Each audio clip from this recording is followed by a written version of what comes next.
बताने आया हूँ, उनके गौरव की गाथाएं आज सुनाने आया हूँ। हमारा क्या इतिहास था कि कैसे था कि राजपूत को इस धरती का रक्षक माना जाता था। राजपूत को इस धरती का रक्षक माना जाता था। जनता के हर सुख दुख में वो आगे बढ़कर आता था। जनता के हर सुख दुख में वो आगे बढ़कर आता था।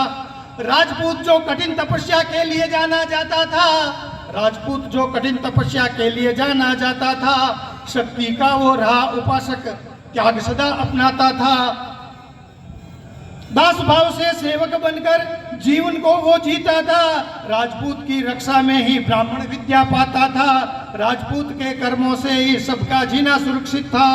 राजपूत था रंतिदेव ने जिसने भोजन बांटा था। राजपूत था रंतिदेव भी जिसने भोजन बांटा था। राजपूत था शिविराज ने जिसके खुद के अंग को काटा था। राजपूत था शिविराज भी खुद के अंग को काटा था। उस त्याग तपस्या का मैं सबको याद दिलाने आया हूँ। राजपूतों के त्याग शौर्य की कथा बताने आया हूँ कि राजपूत ने इस धरती को अपनी माता माना था। राजपूत ने इस धरती को अपनी माता माना था। इसके खातिर जौहर साके का इतिहास पुराना था। बप्पा गोगा ने ललकारा गजनी के गद्दारों को। राणा सांगा निकल पड़ा था खनवा के मैदानों में। हल्दी घाटी रक्त बहाता महाराणा के वारों से। उनके शौर्य तेज की गाथाएं स्मरण करने निकला हूँ। राजपूतों के त्याग शौर्य की कथा बताने आया हूँ।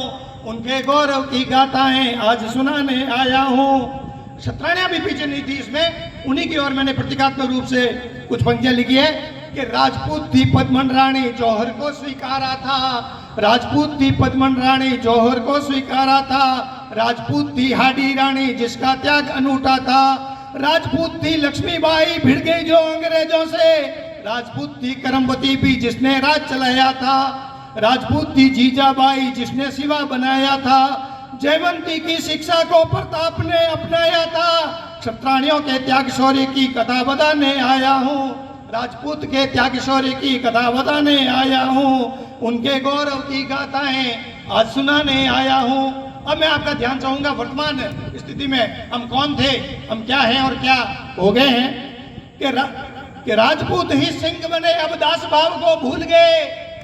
आप देखेंगे हमारे जितने भी पूर्वज हैं उनके नाम के आगे किसी के सिंह नहीं लगता था। वो दास के रूप में जाने जाते कि वो सच्चे सेवक थे। कि राजपूत ही सिंह बने अब दास भाव को भूल गए। त्याग तपस्या भूल गए, वो मर्यादा को बिसर गए। मदिरा सेवन को ही अपनी शान समझ कर बैठ गए। मदिरा सेवन को ही अपनी शान समझ कर बैठ गए। पुरखों के गौरव को देखो कैसे हम सब भूल गए।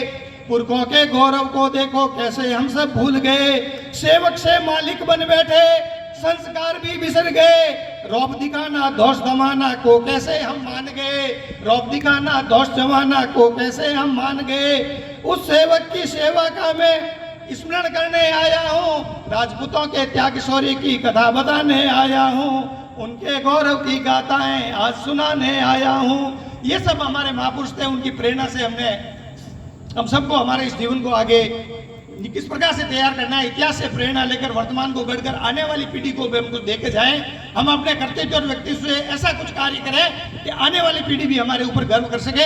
इसलिए इन महापुरुषों की जयंतियां मनाना आवश्यक है। इन महापुरुषों की जयंतियों आपसे प्रेरणा लेकर हमने आज से 5 साल पहले एक सम्राट पृथ्वीराज चौहान संस्थान का गठन किया था।